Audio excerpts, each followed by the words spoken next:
Rebecca Starkey is our next speaker, and she received her AB with honors in history from the University of Chicago and a master's in library and information science from the University of Illinois Urbana-Champaign.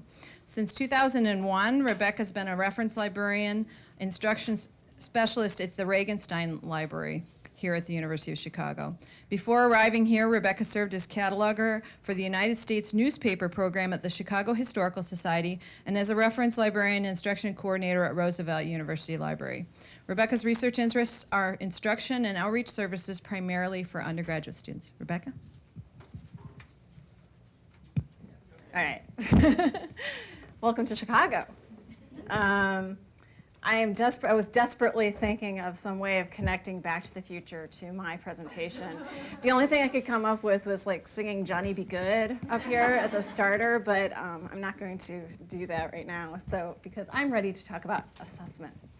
And first I just want to, before I start this presentation, say that I am very much a novice at instruction assessment. And we are rather new to assessment of instruction here at Chicago. We're very engaged in assessment, but we haven't done a lot to look at our teaching. We've done some assessments and evaluations, but most of our efforts have been focusing on gathering statistics, like how many people we teach, how long we taught. We've done some evaluations of ourselves, like what did you like best about this session? What could have we improved about this in session, which are helpful, but it's more perspective of students. So we really haven't done a lot with learning outcomes for our assessment. But last year or so, we've had a great new opportunity. Our faculty members from the departments of anthropology and history were really interested in integrating more instruction into their curriculum. So we had developed a pilot program to really work with the departments to integrate instruction into certain classes.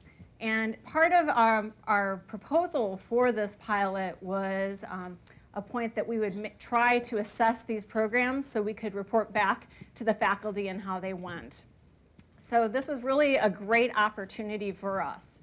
And I worked with our assessment director at the time to look at different ways of measuring these programs. And we tried many things, but one of the efforts we really wanted to do was create a tool that we could use for assessment that could be used for other sessions as well. So we really had some criteria that we were looking for. We wanted something that was based on learning outcomes to start with. We wanted something that was quick and easy for students to complete. We wanted something that could be distributed either in paper or online, with a preference actually of paper, because we found that students are more receptive to filling something out right when they're in class. We wanted something also that could be reused. First of all, one of the programs we designed for the Department of History, we were having 6 librarians teaching the same content at the same time. So we wanted a tool that could be used by all these different librarians, and also looking ahead in the future, a tool that we might be able to reuse in other situations. And finally, we wanted something that we could quickly tabulate the results. The history department pilot was for 60 students. It was a lot of data entry that we expected. So we wanted to get something put together that we could easily enter into a tool like SurveyMonkey. So I'm going to just walk you through the process a lot of our instruction development and our assessment. And I first want to say that our first attempt at assessing our instruction programs were for the anthropology pilot that we were running, which was to integrate a instruction session into a third-year methods class. So we put together a assessment tool, back and front one-page sheet, where we would ask some questions to students. And we had like this matrix design. It's a little fuzzy, but we got this idea from the book, A Practical Guide to Information Literacy Assessment for Academic Librarians. And they had a short little matrix with two categories, like catalogs and indexes. But we kind of started thinking about what we were trying to highlight to students, like different types of tools. And so we put this matrix together, and it had some other open-ended questions too to get feedback from students. And we distributed this in class, and it went pretty well. All the students, first of all, filled out the survey, which was great. We had a high return rate. We found that the tool was very easy to tabulate. And one of the most surprising things about this was that it really helped engage the students in the session, because we did a pre and post test. So they filled out the matrix on one side, and then they filled out the matrix on the back of the sheet after class. And having students have to fill that out at the beginning of class made them realize that they didn't really know what some of the tools were. And it really you could see the students going, oh, I don't know what this is. Oh, I've never heard of this. So I think it really helped the students think more about what they're going to be learning in the class. We also got some great comments from the open-ended section. Not a lot about what they learned, but they thought it was helpful. But it also became very clear that there were some failures to the assessment. We were using unclear terminology, library speak, let's say. And we were mixing different types of resources together in one matrix. And this is an area that's very confusing for students and increasingly for everyone as tools become more complex. So we felt that we had to maybe pull out some of the different tools and separate them. And it didn't really measure some of the key research skills that we were interested in, like reading a citation. So we went back to the drawing board. And we liked the idea of the concept of the pre and post test, but really felt like we had to redo it. So worked again with the assessment director and put together kind of a dual matrix format where we would pull out, have a matrix that looks at catalog tools that we have, which would include our traditional library catalog, our next generation catalog interface, which is called Lens, and WorldCat. And then we'd also have a comparison of traditional indexes that were online and also things like JSTOR, which are full text databases. We also added some multiple choice questions to get at some of those kind of key researchy things that we're always interested in, like how do you read a citation, Boolean, and truncation. So we put together a nice little handout. Again, pre and post test that students would complete before the session and then after the session. The two matrices are there, and then we have the multiple choice at the bottom. And this was really interesting. So we distributed this in our one of the sessions that we were teaching for the history department. This was for a BA seminar, and the session focused on secondary source research. And we had some really interesting findings. So for example, our citation question, we asked what piece of information from the citation students would need to have to find that item in the library. And we sort of knew that this was a problem spot just from our interactions with students at the reference desk. But we really wanted to see in the classroom what it would be like. And before the session, you'll see that most of the students felt they needed the title of the article versus the journal. And then after the session, we could see, we made a point of teaching this, of course, and they did understand that most of them, that you had to choose the journal name. We also had them look at library research tools to find books in other collections. This was very important for BA paper research. And you'll see some people knew about WorldCat ahead of time, but we definitely increased knowledge of that tool afterwards. Here is another more complicated matrix dealing with research tools for what are best indexes or full text databases like JSTOR. And really the emphasis, everybody thought JSTOR did everything. And then after class, they realized some of the values of indexes. So this kind of really whet our appetite in looking at this tool as, hey, you know, it maybe is a tool in development, it has some issues, but we really were able to gather some information about what we taught, what the students learned, and some problem spots that we needed to concentrate on for classes. So we saw this tool as beginning to be a possibility of something we could reuse again and again, perhaps, because most of our librarians do teach this sort of information, the secondary source research using indexes. So I went to my librarian colleagues, and we looked at the tool and really tried it out in different classes. And I'm going to point out to my colleague Sarah Wenzel, who helped out a lot in this process. She distributed this in her BA sessions that she taught, and also for MA students. And we really worked on the language, because that was some of the problems that we were having, was the questions were ambiguous, and we had some problems with them. So we really worked to clarify the language, put in better instructions. We made a mistake and didn't clearly say, mark all that apply or select one. So we made a point of doing that very clearly. We also fixed little things like typographical errors and try to really think about what questions we needed to ask.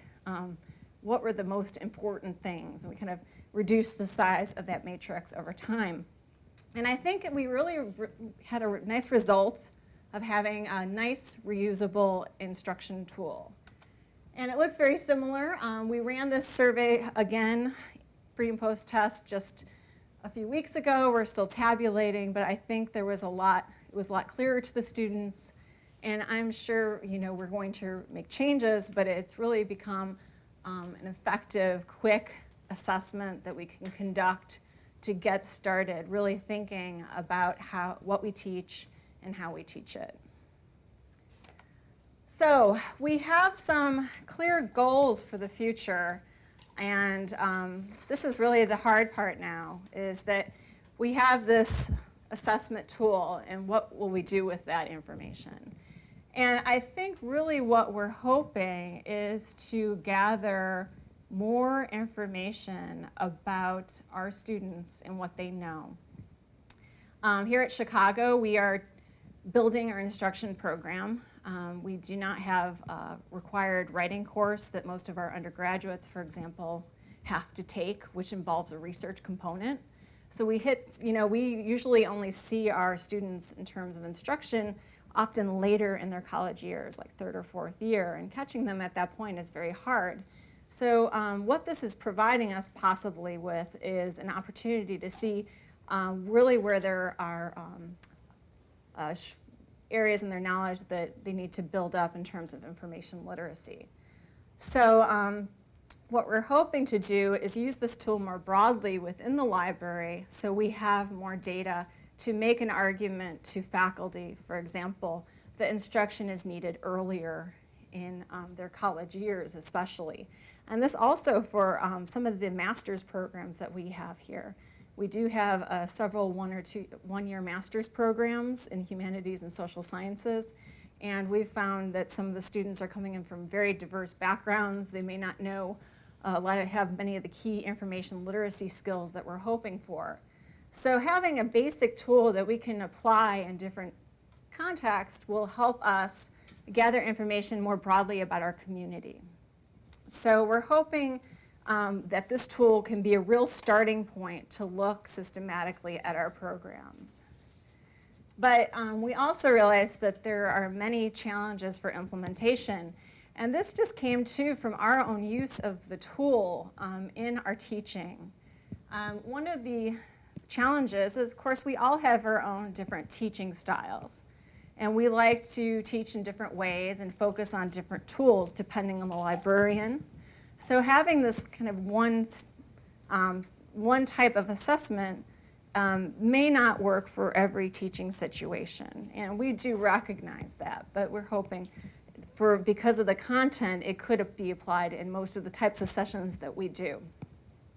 Another thing that we have are fears of teaching to the test. So we have this assessment, and you have different things students need to learn. So it's just like in any situation of teaching, there's all concerns about assessment and testing, and your focus is less about the students and more about how they do in the test. So I think this is something too that you always have a concern that you're focusing too much on what's on that sheet of paper and not looking more holistically at your class. I also think the other challenge for us is that we do a lot of classes that focus on primary source research, and this tool right now does not address that at all. In many cases, our faculty will assume knowledge in secondary source research and come to us for the primary source research because we have, especially in our library, we have a lot of cool stuff. So we really want to highlight those neat collections that we have. And again, this tool doesn't really fit that bill, but I think maybe we can learn from it and build something that might. And like in every institution, there is some reluctance to be evaluated. And it's very painful sometimes to see the results. And that first assessment we did in the anthropology class, it was embarrassing by some of the mistakes I made in the assessment and thought about, oh, I forgot to teach this part. And no wonder they didn't answer that right. So it really, it can be painful. So, and then trying also to have that data out there too, to show, if your class is effective or not. And I personally, I feel like through this process it's demonstrated that pain can be helpful in improving the assessment, improving your own teaching as well. So that's really where we're going towards, is really looking at making the tool available and taking that culture of assessment, which I think we've built here at the library, and to apply it more to our teaching. So we have a couple things that we're going to do over the next coming year to try to integrate this tool into our programs. So we have already made the assessment tools available on our instruction wiki that's available for staff. And we've also included all versions of that tool so people can look at the changes we made.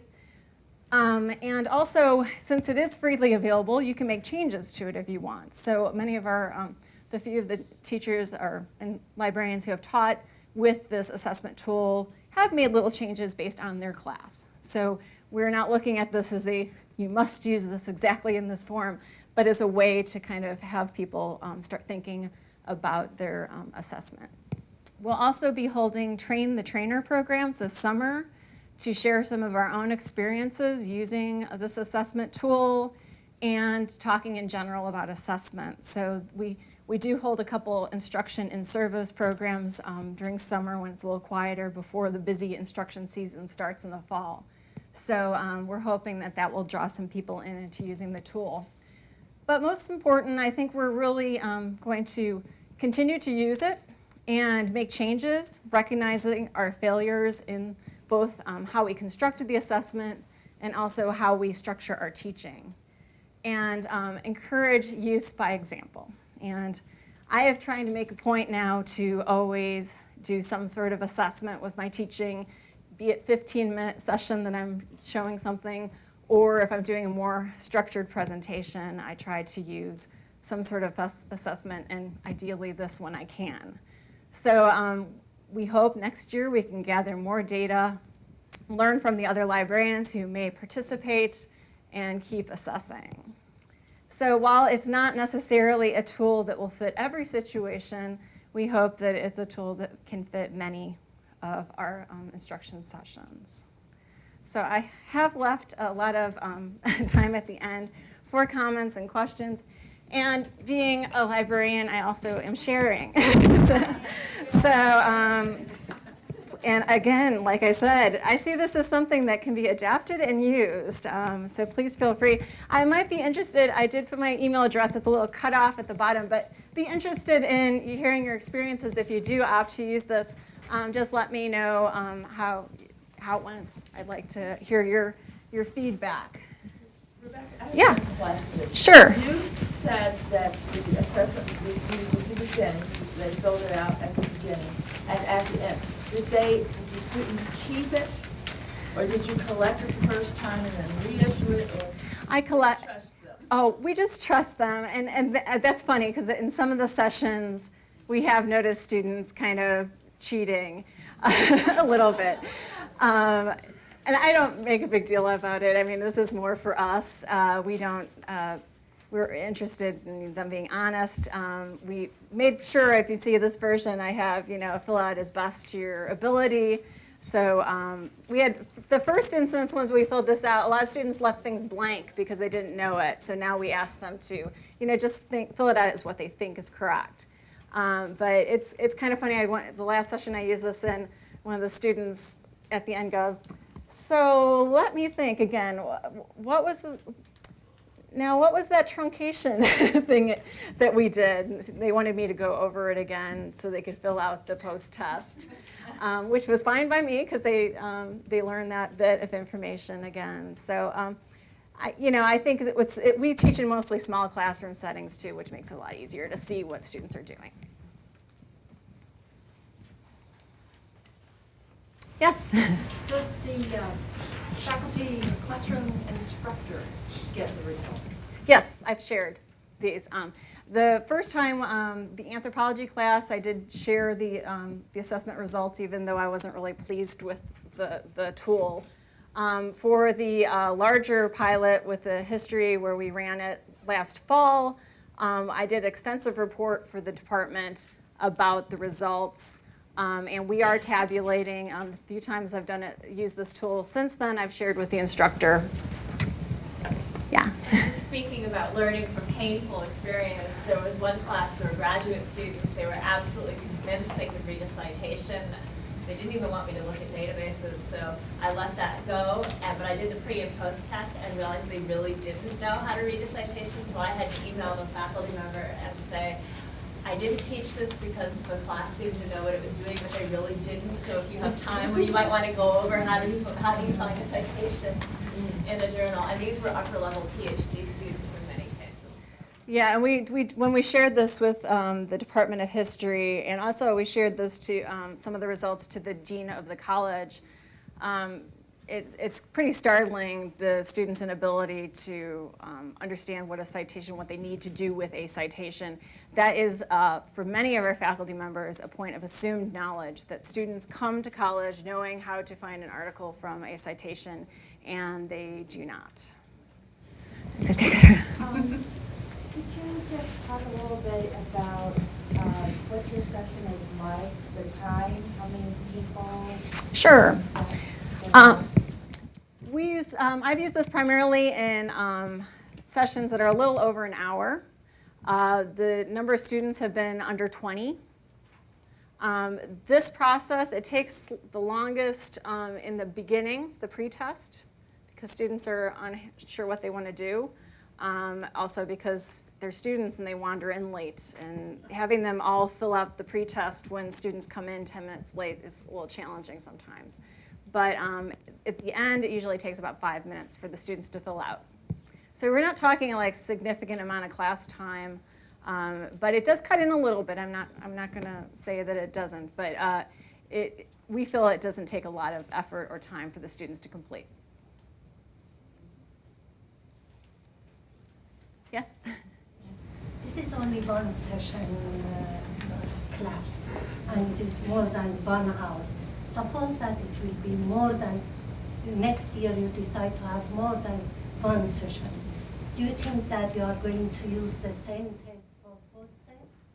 Well, we did already teach multiple sessions for this pilot, and we did try other assessment techniques for the other classes. We had students create a bibliography for one of the other sessions that we taught. They were using RefWorks. But we assume that this wouldn't be fitting for a multi-session course. This is really designed for a one-shot, but that's the majority of the types of instruction we do here.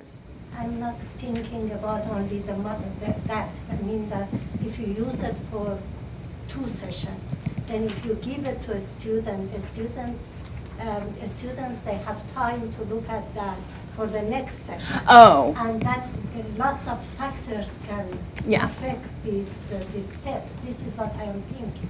Because I thought maybe we have to, it's very difficult to find a post-test that just fit in the pre-test without with controlling other factors that in between the time that the students have just doesn't affect the time these tests.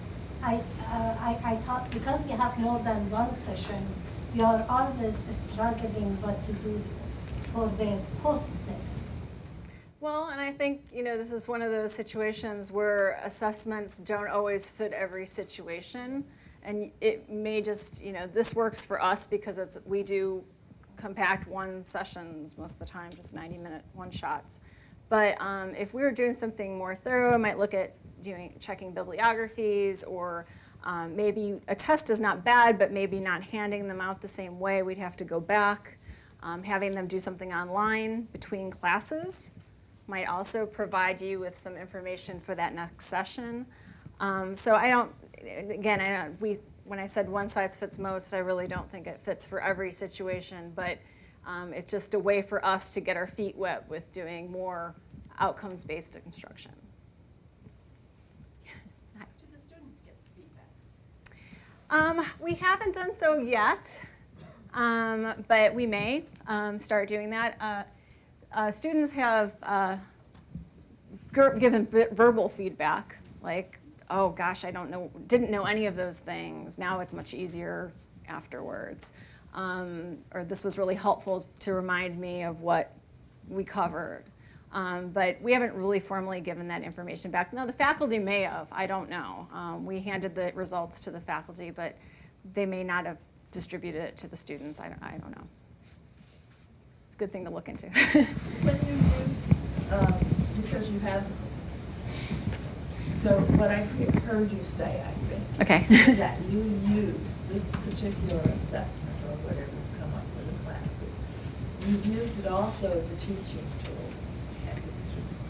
So most of the points you actually hit, and so there is conversation and feedback with the students, and there are activities that support. Yeah. Is that correct? Not as much activity as I'd like. I mean, we don't do as much hands-on necessarily as we can in some of our sessions due to teaching spaces and other things. But we definitely covered all the points on the tool. We made a point of really highlighting reading a citation because we knew that was a trouble spot. And we also spent a fair amount of time talking about our different library catalogs because we found a lot of students don't know the difference between our catalogs. But so not as active to get them involved as we would like, but we did cover everything that was in it. If we didn't, oops, and it's reflected. Yes? Sort of a toss-up question, going back to the citation, bibliographic information. In teaching graduate classes, I find that this is some of the most difficult, painful aspects of it.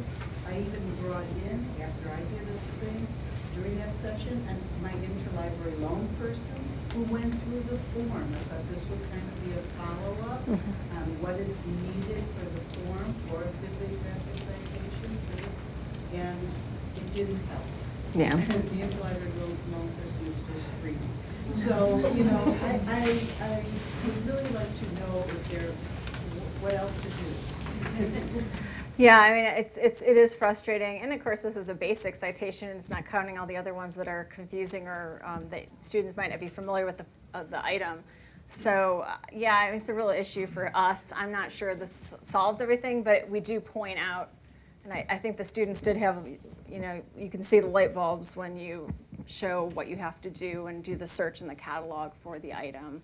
It makes a lot more sense to them, but I don't know if it solves the issue long term. That's one of those longitudinal assessment issues that, that would be something good to look at down the road and go back to students and see if they still retain that. I think I'm out of, last question. Did you say you're using SurveyMonkey to import this data electronically even when you get it in paper, or are you using something else to compile? We are using SurveyMonkey. The paper, we have someone go through and enter the information on SurveyMonkey. It's not that speedy, but it's a lot faster than hand tabulating the results, and you get nice charts and graphs. Thank you.